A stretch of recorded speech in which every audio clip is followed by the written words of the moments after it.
नमस्कार, MD creator में आपका स्वागत है। आज का जो विषय है वह है रचना के आधार पर वाक्य के भेदों की। वाक्य किसे कहते हैं? शब्दों के सार्थक समूह को वाक्य कहते हैं। रचना के आधार पर वाक्य के भेद होते ही हैं, साथ में अर्थ के आधार पर भी वाक्य के भेद होते हैं। अर्थ के आधार पर वाक्य भेद 8 होते हैं, रचना के आधार पर वाक्य भेद 3 होते हैं।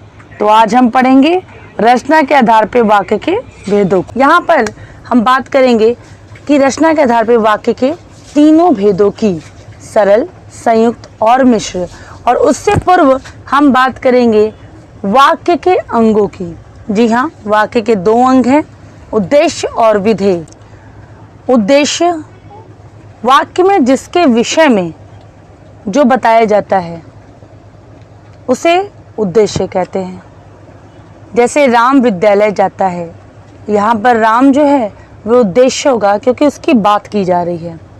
वहीं उद्देश्य के विषय में जो कुछ कहा जाए वो विधेय कहलाता है।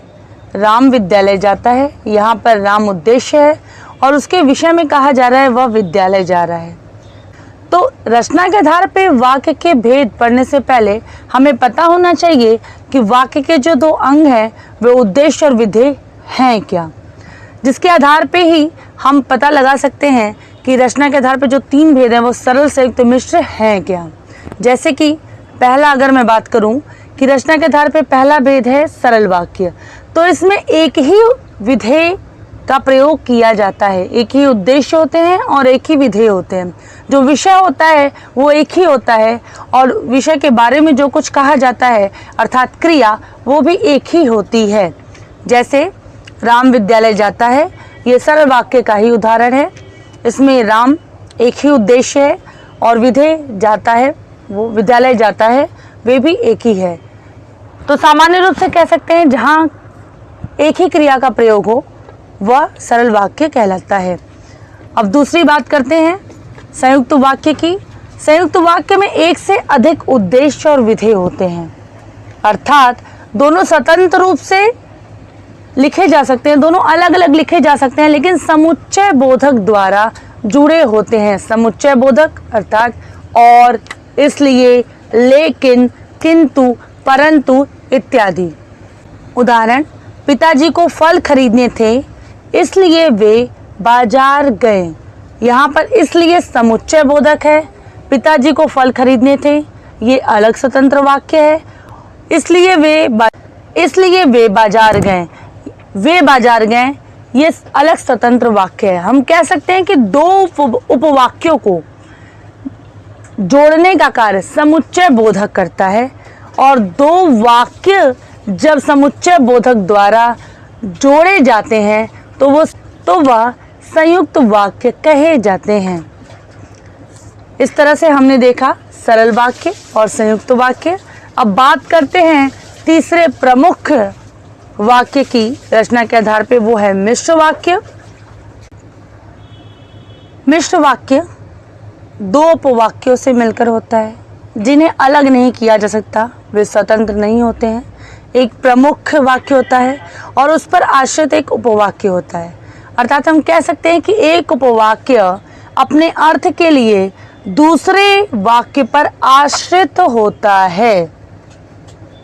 जैसे गांधी जी कहते थे कि अहिंसा के रास्ते पर चलो, या अहिंसा परम धर्म है, या अहिंसो परमो धर्म। या कह सकते हैं कि गांधी जी कहते थे कि हिंसा मत करो। तो यहाँ पर गांधी जी कहते थे, क्या कहते थे? ये वाक्य अभी पूर्ण नहीं है कि हिंसा मत करो।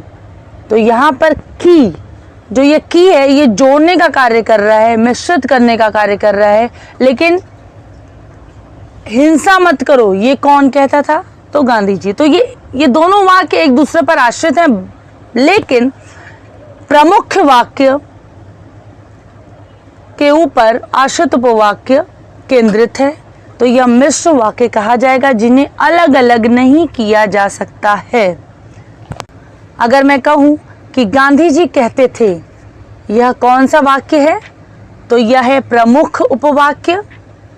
और हिंसा के रास्ते पर मत चलो, ये है आश्रित उपवाक्य, क्योंकि यह आश्रित है किस पर? प्रमुख उपवाक्य पर। हिंसा के रास्ते पर मत चलो, ये किसने कहा? इसका अर्थ प्रकट क्या हो रहा है? तो ये कहा है गांधी जी ने।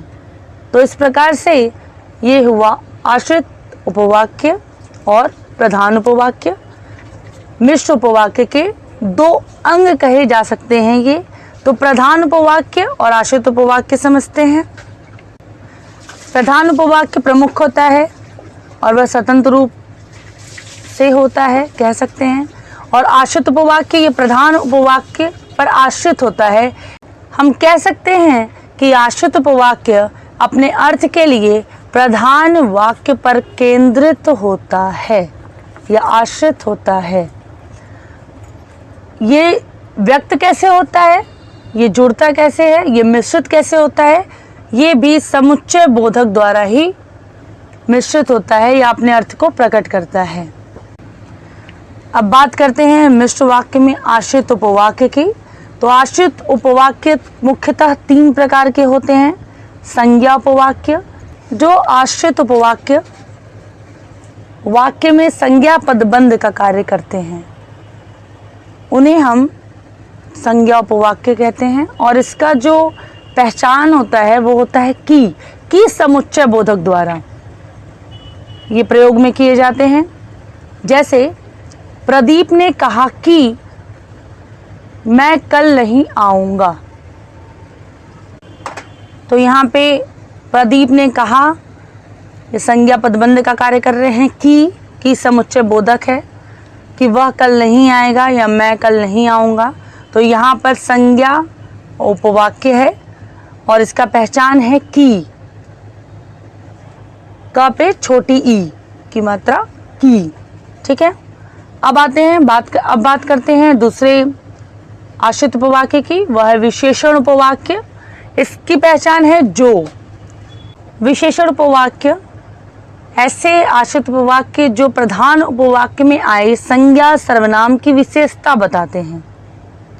विशेषण की पहचान ही है कि वह संज्ञा सर्वनाम की विशेषता बताएंगे।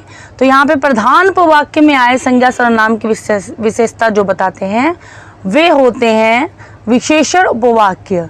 जैसे वह पुस्तक कहाँ गई जो मैंने तुम्हें दी थी। तो इसकी पहचान है जो, जिसने, जिसको, जैसा इत्यादि। जैसा, तैसा, जिसको, जो, ये इसकी पहचान है। तो यहाँ पर वह पुस्तक कहाँ गई जो मैंने तुम्हें दी थी, यहाँ पर जो के माध्यम से विशेषण उपवाक्य की पहचान हो रही है। तो ये हुआ विशेषण आश्रित उपवाक्य। अब बात करते हैं तीसरे आश्रित उपवाक्य की। वह है क्रिया विशेषण। क्रिया विशेषण आश्रित उपवाक्य। इसमें ऐसे आश्रित उपवाक्य जो प्रधान उपवाक्य में आए क्रिया की विशेषता बताते हैं, वे क्रिया विशेषण आश्रित उपवाक्य हैं। जैसे इसकी पहचान है जैसे जैसे, जहाँ जहाँ, वहाँ वहाँ इत्यादि। उदाहरण, जहाँ जहाँ हम गए वहाँ वहाँ हमारा स्वागत हुआ। यहाँ पर क्रिया विशेषण है जहाँ जहाँ हम गए वहाँ वहाँ हमारा स्वागत हुआ। यहाँ पर जहाँ जहाँ इत्यादि है। ये डिपेंड करता है, ये आश्रित करता है कि आप क्रिया की जो विशेषता है वह प्रधान क्रिया की विशेषता आश्रित उपवाक्य में कहाँ कहाँ बता रहे हैं। ये विद्यार्थियों के अपने सूझबूझ पर भी केंद्रित होता है। तो हमने देखा सरल वाक्य, संयुक्त वाक्य, मिश्र वाक्य। मिश्र वाक्य में 3 आश्रित उपवाक्य हैं। वो हैं संज्ञा आश्रित उपवाक्य, विशेषण आश्रित उपवाक्य और क्रिया विशेषण आश्रित उपवाक्य। तो यह बोर्ड की दृष्टि से रचना के आधार पे हमने 3 भेद देखे, सरल, संयुक्त और मिश्र। और वहीं मिश्र में हमने देखा आश्रित उपवाक्य जो 3 प्रकार के हैं, संज्ञा आश्रित उपवाक्य, विशेषण आश्रित उपवाक्य और क्रिया विशेषण आश्रित उपवाक्य। उदाहरण स्वरूप मैं यहाँ पर एक उदाहरण दूंगी जिससे उन तीनों के भेदों में रूपांतरण करूंगी।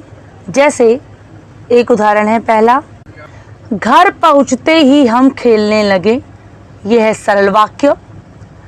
हम घर पहुंचे और खेलने लगे, यह है संयुक्त वाक्य। जैसे ही हम घर पहुंचे वैसे ही खेलने लगे, यह है मिश्र वाक्य। इसमें दो प्रकार के प्रश्न आते हैं। एक आता है कि निम्नलिखित वाक्य में रचना के आधार पे भेद बताएं, और दूसरा आता है निम्नलिखित वाक्य को परिवर्तित करें, रचना के आधार पर परिवर्तित करें। और तीसरा जो है वो ये भी आ सकता है, जो वाक्य परिवर्तन में ही आता है, कि इसमें कौन सा आश्रित उपवाक्य है। आइए चलिए देखते हैं सरल, संयुक्त और मिश्र के कुछ उदाहरण, और कुछ उदाहरणों द्वारा समझते हैं कि सरल, संयुक्त और मिश्र के जो भेद हैं वो किस प्रकार से भिन्न भिन्न हैं। यह है रचना के भेदों के उदाहरण। इस तरह से जो है वो प्रश्न आएंगे, और आप यहाँ देख रहे हैं, आप चाहें तो इसका स्क्रीनशॉट ले लें। रचना के आधार पर वाक्य के भेद के जो ये प्रश्न है, पहला प्रश्न इस प्रकार से आएगा, निर्देशानुसार वाक्य परिवर्तित कीजिए। तो यहाँ पे एक उदाहरण दिया हुआ है, विजय क्रिकेट खेलकर पढ़ने बैठ गया। ये सरल वाक्य में है, इसको संयुक्त वाक्य में यहाँ निर्देश दिए गए हैं ब्रैकेट में, संयुक्त वाक्य। तो इसको संयुक्त वाक्य में परिवर्तित करना होगा इस वाक्य को। तो परिवर्तित जब करेंगे, जब चेंज करेंगे तो होगा विजय ने क्रिकेट खेला और पढ़ने बैठ गया। यहाँ पर और जो है वो समुच्चय बोधक है, आप देख रहे हैं संयुक्त वाक्य। फिर दूसरा है, पहले एक प्रश्न पूछकर दूसरा प्रश्न पूछना, ये है सरल वाक्य में। इसको संयुक्त वाक्य में परिवर्तित करना है निर्देशानुसार, जो कि यहाँ देख रहे हैं आप। तो पहले एक प्रश्न पूछो फिर दूसरा पूछना। वहीं तीसरा आप देख रहे हैं, विद्यालय समय पर जाने के लिए जल्दी उठो, यह है सरल वाक्य में। इसको मिश्र वाक्य में परिवर्तित करना है। यदि विद्यालय समय पर जाना है तो जल्दी उठो, यहाँ पर यदि और तो के माध्यम से मिश्र वाक्य प्रकट हो रहा है। वहीं मन्नू देशभक्त थी इसलिए वह आंदोलन करती थी, यह है संयुक्त वाक्य में। इसको आपको मिश्र वाक्य में परिवर्तित करना है, ब्रैकेट में दिया हुआ है। तो जो ब्रैकेट में दिया हुआ है उसी वाक्य में आपको परिवर्तित करना है इस वाक्य को। तो ये है संयुक्त में, क्योंकि इसलिए का प्रयोग है, समुच्चय बोधक है। वही आपको मिश्र वाक्य में प्रयोग करना है, इसका परिवर्तित करना है। तो मन्नू आंदोलन करती थी क्योंकि वह देशभक्त थी, ये इसका परिवर्तित रूप होगा। नवाब साहब ने जेब से चाकू निकाला और खीरे काटने लगे, खीरे को काटने लगे या खीरा काटने लगे। तो यह है सरल वाक्य में, इसको परिवर्तित करना है। यह है संयुक्त वाक्य में। वहीं आप देखिए, नवाब साहब जेब से चाकू निकालकर खीरे काटने लगे, तो ये आपका हो जाएगा सरल वाक्य में। जब मैं बाजार जाऊंगा तब कपड़े खरीदूंगा, ये मिश्र वाक्य में है, इसको आपको सरल वाक्य में करना है। तो मैं बाजार जाकर कपड़े खरीदूंगा, ये सरल वाक्य में हो गया। वहीं अगर आप बात करें दूसरे प्रश्न की, तो रचना के आधार पर वाक्य भेद बताने हैं, सिर्फ भेद बताने हैं आपको।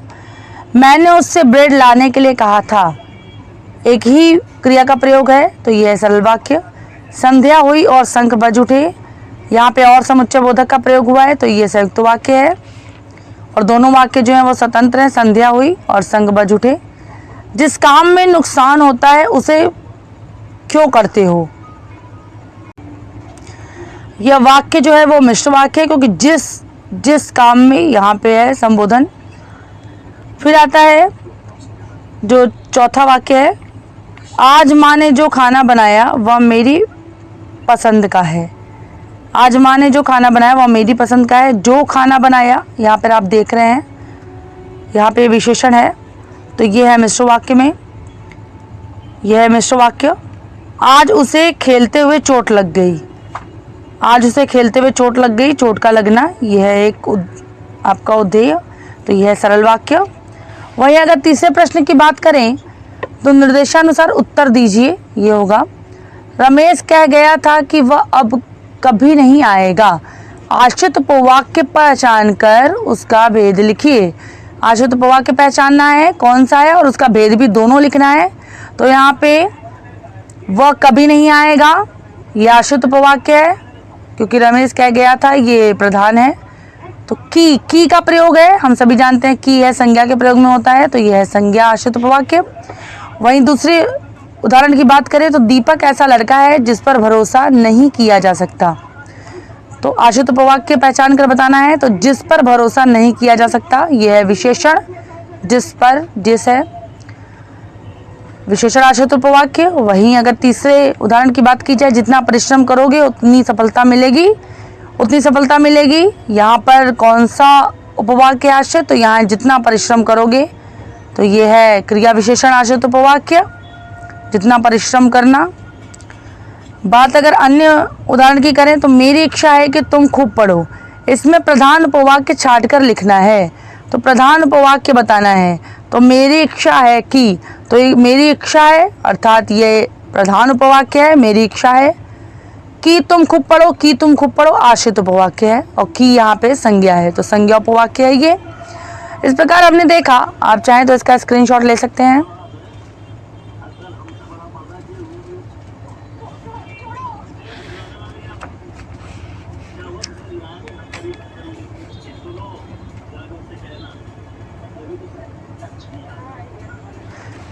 तो इस प्रकार हमने देखा कि ये कुछ उदाहरण हैं और कुछ प्रश्न हैं 3 प्रकार के जो आते हैं।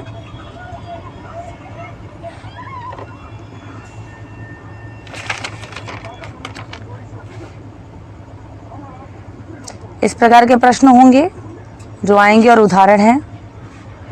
भेद बताना, भेद परिवर्तित करना वाक्य के, और आश्रित उपवाक्य बताना और आश्रित उपवाक्य या प्रधान उपवाक्य छाट कर लिखना। इसी के साथ हमने देखा रचना के आधार पर वाक्य के तीनों भेदों को, सरल वाक्य, संयुक्त वाक्य और मिश्र वाक्य। नए वीडियो में नए विषय के साथ मैं फिर से आऊंगी। तब तक के लिए धन्यवाद।